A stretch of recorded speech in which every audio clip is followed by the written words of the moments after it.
Good morning, dear students. Today we will learn some software concept. Now we know that our computer system is divided into two parts. One is software and one is hardware. Hardware is a physical part that we can touch, and software is a part that we cannot touch.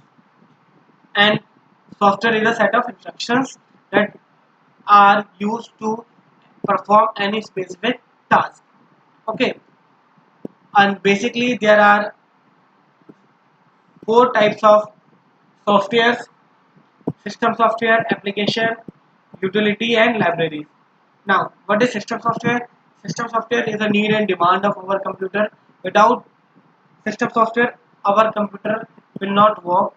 Basically, system software are divided into two categories.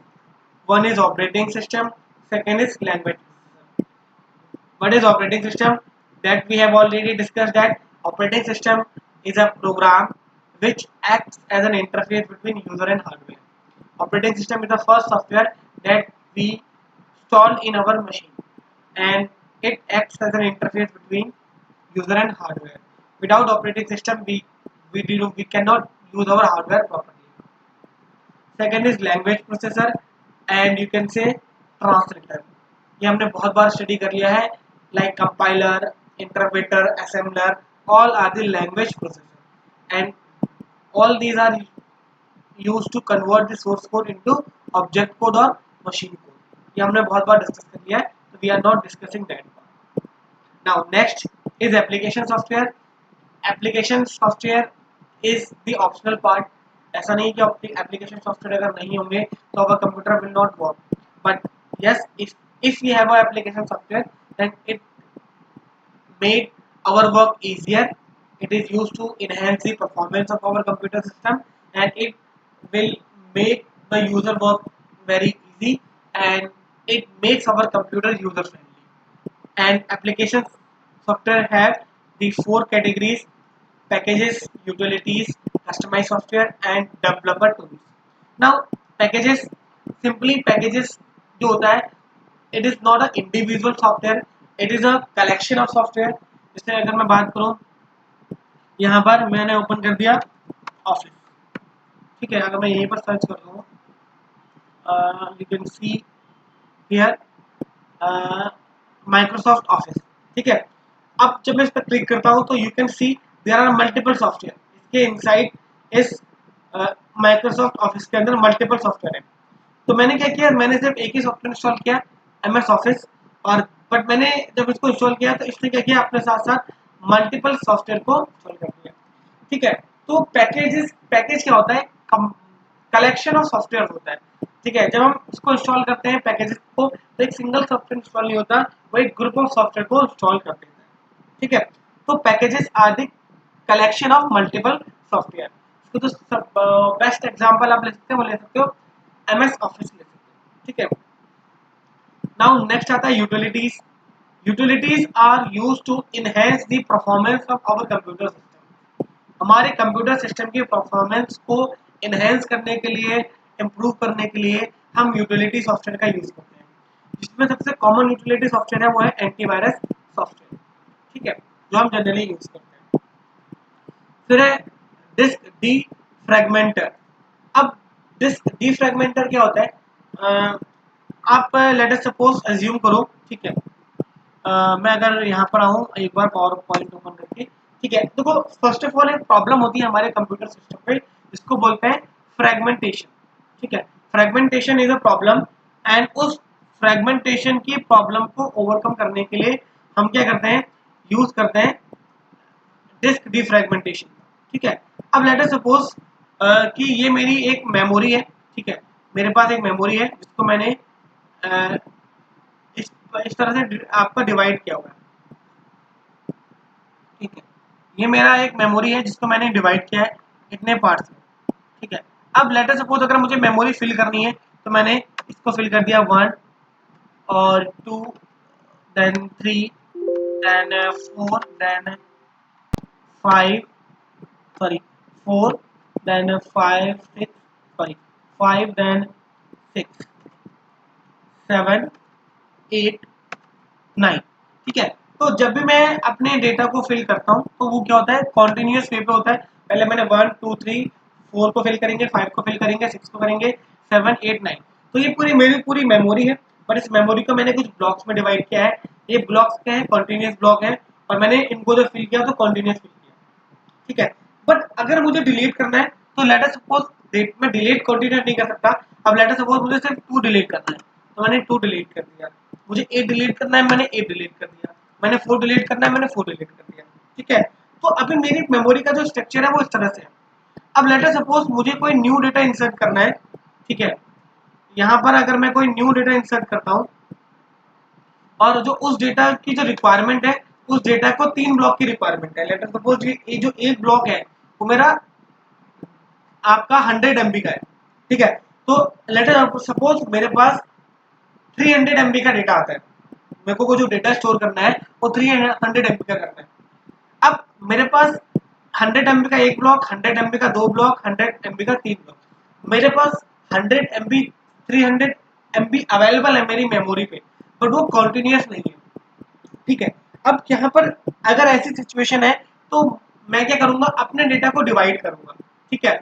मैं कैसे divide करूंगा, जो मेरा data है मैं data को 3 part में divide करूंगा। एक D1 पार्ट ये हो जाएगा कि उसका D2 पार्ट हो जाएगा, और ये क्या हो जाएगा मेरा D3 पार्ट हो जाएगा। तो डेटा जो स्टोर मेरा होगा वो डेटा कैसे स्टोर होगा कि अब उस डेटा को मैं ब्रेक करना स्टार्ट कर दूंगा। अब लेट अस सपोज मैंने यहाँ से 9 डिलीट कर दिया और यहाँ पे से मैंने ये स्टोर कर दिया। अब मेरे पास लेट अस सपोज कोई एक और डेटा आता है 200 MB का, तो मैंने टी उसको भी 2 पार्ट में डिवाइड करके T1 कर दिया और आपका फिर से T2 कर दिया। तो यहाँ पर जो डेटा मेरा स्टोर हो रहा है मेमोरी पे वो स्टोर तो हो रहा है, बट वो कॉन्टिन्यूस नहीं हो रहा। पहले मैं उसको ब्रेक कर रहा हूँ, फिर उसको मेमोरी लोकेशन में स्टोर कर रहा हूँ, ठीक है। अब इससे प्रॉब्लम क्या होती है कि जब मैं डेटा को रिट्रीव करूंगा तो मुझे बहुत ज्यादा टाइम लगेगा। अभी जो मेरी हार्ड डिस्क क्या हो चुकी है, ये पूरी फ्रैगमेंट हो चुकी है, ठीक है। Fragmentation is a problem. And ये प्रॉब्लम क्या है, जब हमारी हार्ड डिस्क में ऐसी सिचुएशन आ जाती है, जब हमारी हार्ड डिस्क में जो स्पेस है वो तो अवेलेबल हो, बट वो जो स्पेस हो वो क्या हो, आपका कॉन्टिन्यूस ना हो, ठीक है। अब यहाँ पर आप देखोगे कि मेरे पास 200 MB का स्पेस है, बट वो जो स्पेस है वो कॉन्टिन्यूस नहीं है। तो मैं बोलूंगा कि मेरी हार्ड डिस्क क्या हो गई, वो फ्रैगमेंट हो गई है। तो इस प्रॉब्लम को ओवरकम करने के लिए मैं क्या करता हूँ, डिस्क डीफ्रैगमेंटेशन का यूज करता हूँ, जहां पर मैं क्या करूंगा कि अपनी पूरी की पूरी हार्ड डिस्क को इस तरह से डिवाइड कर दूंगा। जैसे मैंने यहाँ पर क्या कर दिया, T1 कर दिया, और देन यहाँ पर मैंने T2 स्टोर कर दिया, देन यहाँ पर मैंने क्या कर दिया, D1 कर दिया, फिर मैंने यहाँ पर D2 कर दिया, देन यहाँ पर मैंने D3 कर दिया, फिर मैंने यहाँ पर क्या कर दिया 5 कर दिया, जब मैंने यहाँ पर 6 कर दिया, ठीक है। और दो जो मेरे स्पेस फ्री थे वो ये हो गए। तो यहाँ पर मैंने क्या कर दिया, जितने भी ऑक्यूपाइड स्पेस थे उनको एक तरफ कर दिया, और जितने भी फ्री स्पेस थे मैंने उसको दूसरी तरफ कर दिया, ठीक है। तो जब इस तरह से सिचुएशन होगी, इस तरह का सिनेरियो होगा, तो अब मैं बोलूंगा कि मेरी जो हार्ड डिस्क है वो फ्रैगमेंट नहीं है, मैंने अपनी हार्ड डिस्क को क्या कर दिया, डीफ्रैगमेंट कर दिया। तो इससे क्या होगा, मेरी जो हार्ड डिस्क है उसकी परफॉर्मेंस क्या हो जाएगी, इनहेंस हो जाएगी। तो this whole concept is called disk defragmentation, और जिससे क्या होती है, मेरे सिस्टम की परफॉर्मेंस इनहेंस हो जाती है। देन आता है कस्टमाइज सॉफ्टवेयर। कस्टमाइज सॉफ्टवेयर नाम ही बता रहा है कि ये आपके कस्टमाइज होते हैं, ये आपके स्पेशली डिजाइन होते हैं for any particular organisation, for any particular company. जैसे जनरली हम जो सॉफ्टवेयर यूज करते हैं वो जैसी कंपनी हमें प्रोवाइड करती है हम वैसे उसको यूज करते हैं। मतलब जैसा कंपनी ने दिया है हमें उसके अकॉर्डिंग यूज करना होता है, हम अपने अकॉर्डिंग यूज नहीं कर सकते। जैसा कंपनी ने दिया है हम उसके अकॉर्डिंग उसको यूज कर रहे हैं, वो फीचर्स जो कंपनी ने दिए हम उसको यूज कर रहे हैं। हमें जो फीचर चाहिए वो अवेलेबल हो या ना हो वो हमारे हैंड में नहीं है, वो कंपनी जो प्रोवाइड करेगी तो होगा, अगर नहीं प्रोवाइड करेगी तो नहीं होगा। बट जो कस्टमाइज सॉफ्टवेयर होते हैं वो डिजाइन होते हैं स्पेसिफिकली किसी कंपनी के लिए, और कंपनी बोलती है कि मुझे इस तरह का सॉफ्टवेयर डिजाइन करके दो। तो जो सॉफ्टवेयर कंपनीज होती हैं वो उनकी नीड और डिमांड के अकॉर्डिंग सॉफ्टवेयर को डिजाइन करती हैं, और वो सारे फीचर्स उसमें इंक्लूडेड होते हैं जो कंपनी डिमांड करती है। और ये जो सॉफ्टवेयर होते हैं ये पब्लिक यूज के लिए नहीं होते, सिर्फ कंपनी के से ही रिलेट करते हैं। जैसे यहाँ पर हम बात करें पेरोल सिस्टम। पेरोल सिस्टम अगर किसी एम्प्लॉय को सैलरी देनी है तो उसके लिए जो आपका सॉफ्टवेयर होगा वो पेरोल सिस्टम होगा।